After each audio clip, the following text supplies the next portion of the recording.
সৌন্দর্যের আরেক নাম ঢাকা বিশ্ববিদ্যালয় বললে হয়তো খুব একটা ভুল হবে না। আমার যদিও স্বপ্নের এই বিশ্ববিদ্যালয়ে পড়ার সুযোগ হয়নি, তবে কতবার এই কার্জন হলে ঘুরতে এসেছি তা গণনা করা অনেক কঠিন হবে। তো এখানে ঘুরতে ঘুরতে হঠাৎ মনে পড়লো পুরান ঢাকার হানিফ বিরিয়ানির কথা। হঠাৎ কেন মনে পড়লো জানি না, আর যেহেতু মনে পড়েছে ঝটপট রওনা দিয়ে দিলাম পুরান ঢাকার উদ্দেশ্যে। এই কার্জন হল থেকে পুরান ঢাকা খুব বেশি দূরে নয়, হেঁটে যেতে সর্বোচ্চ 10 থেকে 15 মিনিট সময় লাগে। আর আজকে যেহেতু আমার হাতে অনেক বেশি সময় ছিল, তাই হাঁটতে হাঁটতে সোজা চলে আসলাম পুরান ঢাকার কাজী আলাউদ্দিন রোডে। আর হ্যাঁ, এই কাজী আলাউদ্দিন রোডকে পুরান ঢাকার সবচেয়ে জনপ্রিয় রোড বললে খুব একটা ভুল হবে না। এই রোডের দুই পাশ দিয়ে অসংখ্য ছোট বড় রেস্টুরেন্ট, খাবার হোটেল, জুসবার, ফলের দোকানের দেখা পাওয়া যায়। দীর্ঘ 15 থেকে 20 মিনিট হাঁটার পরে সোজা চলে আসলাম এই হানিফ বিরিয়ানির সামনে। গাইজ, পুরান ঢাকায় যতগুলো বিরিয়ানির দোকান আছে আমার জানা মতে সবচেয়ে বেশি হাইপ এই হানিফ বিরিয়ানির।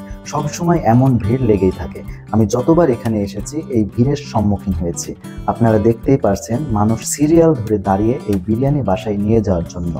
এইরকম বেশ কয়েক ডেক বিরিয়ানি তারা প্রতিদিন সেল করে থাকে। আমি যেহেতু বসে খাবো তাই ভিতরে চলে আসলাম। আজকে সন্ধ্যার ঠিক আগ মুহূর্তে এসেছি, তাই ভিড়টা একটু কম। এখানে দুপুরে বা রাতে যদি কখনো আসেন তাহলে টের পাবেন ভিড় কাকে বলে। এই হানিফ বিরিয়ানি আপনি হাফ, ফুল, স্পেশাল 3 ভাবে অর্ডার করতে পারবেন। হাফ 150, ফুল 280, স্পেশাল 300 টাকা। আমি এর আগে ফুল আর স্পেশাল বেশ কয়েকবার খেয়েছি, কখনো হাফ খাওয়া হয়নি, তাই আজকে হাফ নিয়েছিলাম। হাফ হিসাবে রাইস যথেষ্ট হলেও আমার কাছে মাংসের কোয়ান্টিটিটা একটু কম লেগেছে আজকে। যাই হোক, বিসমিল্লাহ বলে খাওয়া শুরু করলাম। মাংসের পিসগুলো খুব বেশি সফট ছিল না, আবার অনেক শক্তও ছিল না। নরম আর শক্ত এর ঠিক মাঝামাঝি অবস্থান যেটা থাকে, ঠিক ওই রকম। বাট একটা বিষয় পরিবর্তন লক্ষ্য করলাম, আজকে রাইসে তেলের পরিমাণ অনেক বেশি ছিল, যে কারণে আগের সেই টেস্টটা পেলাম না। সব মিলিয়ে আজকে হতাশ হয়েছি বলাই যায়। তাদের সার্ভিস এতটাই বাজে ছিল, আমার ঠিক সামনে দুজন ভদ্রলোক খাচ্ছিল, তারা বেশ কয়েকবার পানির জন্য ডাকলেও কেউ আসে নাই। তো এই ছিল আজকের ভিডিও। আর হানিফ বিরিয়ানির নতুন একটি শাখা ইসলামপুরে খুব শীঘ্রই উদ্বোধন হবে।